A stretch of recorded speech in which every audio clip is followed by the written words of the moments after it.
Should little children sit through big church? That was a question we addressed in episode 919, and it is now the second most listened to episode in the history of our podcast, presently at over 300,000 plays.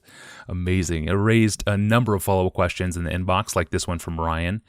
Pastor John, I'm a teaching elder at our church, and another pastor and my wife and myself have been wrestling with the idea of sermon content when children are present. We share the value of having children in church with their family, but we cringe at the thought of dealing with homosexuality or abortion or bestiality with children present. How should one striving to rightly divide the word consider a child's innocence as they prepare and present a sermon? Should there be any deference shown to a family trying to be mindful of what those little ears hear? And would it be prudent to provide an alternative for families when those topics are covered? What would you do as a pastor? My bottom line answer, and I'll give the bottom line, then I'll back up to why.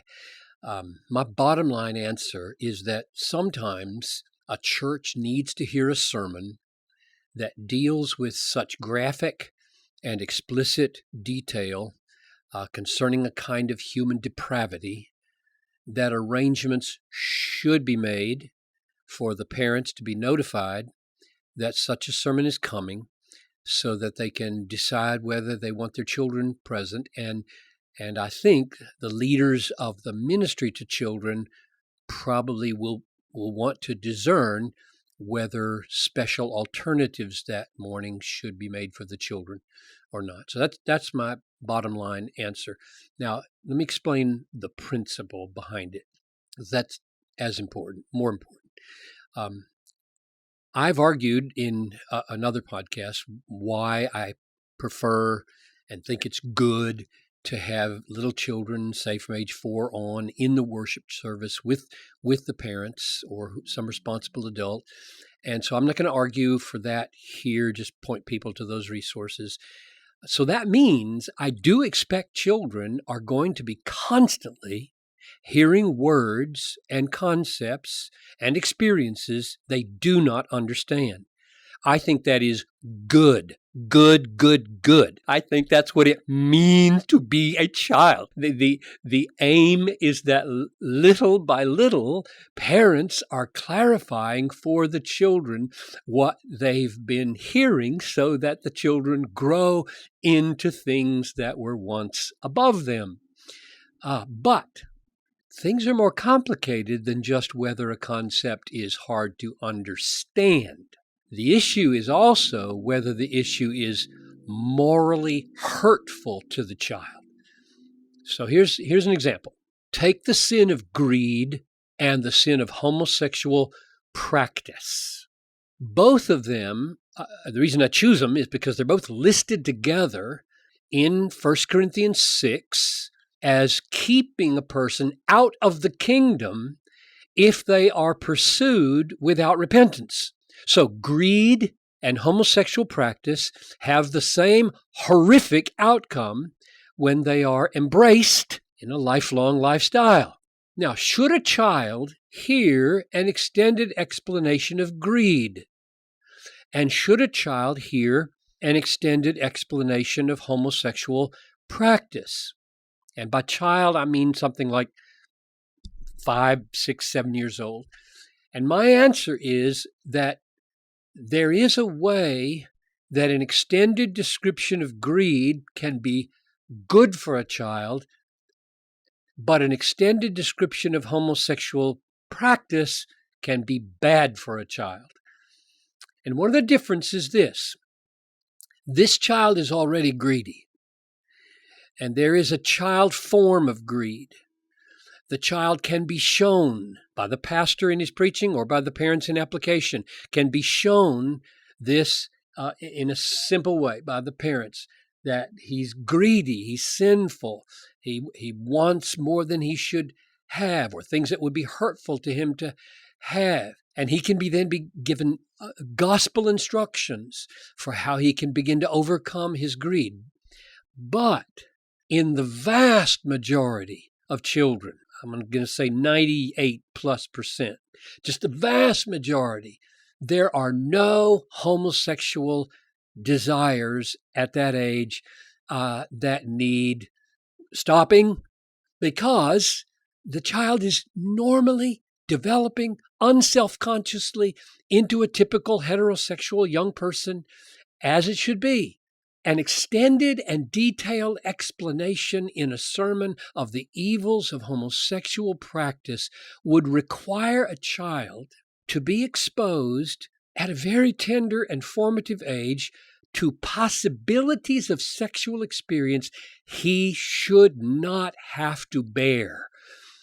He shouldn't have to carry the burden of even contemplating or going to bed at night wondering, what was that?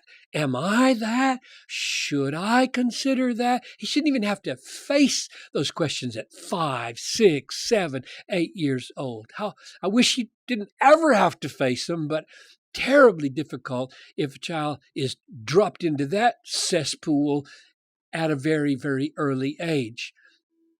But I don't think any 5-year-old boy, for example, should ever pose the question to himself whether he will engage in or someday grow into homosexual activity. That is too heavy and can create uncertainties and worries that he should not have to deal with at that age. God's design for him is not to face multiple choices of sexuality. Our culture thinks that's the way it should be because choice is God, but it's not God. Rather, he should grow naturally with God's help and parents' guidance into a heterosexual, godly young man. Hence, there's a difference between the vigilance we need to take over what children hear concerning sins as opposed to some other sins, even when both sins are deadly. Some are more destructive for a child to hear about than others. But I don't think this means, this is an important, I think, qualification of what I just said. I don't think this means that in the normal course of preaching, a pastor must avoid all references to kinds of sins that might create problems for children. That would be too constraining on the normal course of preaching. But he can be aware that any extended treatment of those sins, rather than a general reference to them, could wait for that other special sermon. And the reason I don't think he needs to avoid every reference is that for young children, it is possible for parents to give age-appropriate explanations of things like adultery. A little 5-year-old doesn't have a clue what adultery is, and if you tried to explain it to him, it wouldn't make any sense. It would sound funny. Or fornication, or homosexual practice, or transgender issues, or abortion. Children are often satisfied by being told graciously by their parents, let's wait and talk about that when you're a little older, because you're going to be able to understand that, and I'm going to explain it to you. And they're happy to run outside and play after you say that. So the parents are able to decide and be discerning what level of exposure or awareness they think their children need. So I would suggest that pastors talk with the parents and the children's workers and try to lay out an agreed upon philosophy of parenting and education and preaching that would enable them to give appropriate protection and appropriate education to their children. Yeah, that's very good. Thank you, Pastor John. And once again, the episode that's over 300,000 plays now is titled, Should Children Sit Through Big Church? It's episode number 919 in the archive. For more details about this podcast, or to catch up on those past episodes that we've released, or to subscribe to the audio feed, or send us a question of your own, go to our online home at desiringgod.org/Ask Pastor John. Well, why did it take centuries, even millennia, for Jesus to incarnate into human history? Why the wait? What took so long? It's a great question, and it's on the table Monday. I'm your host, Tony Reinke. Have a great weekend. We'll see you then.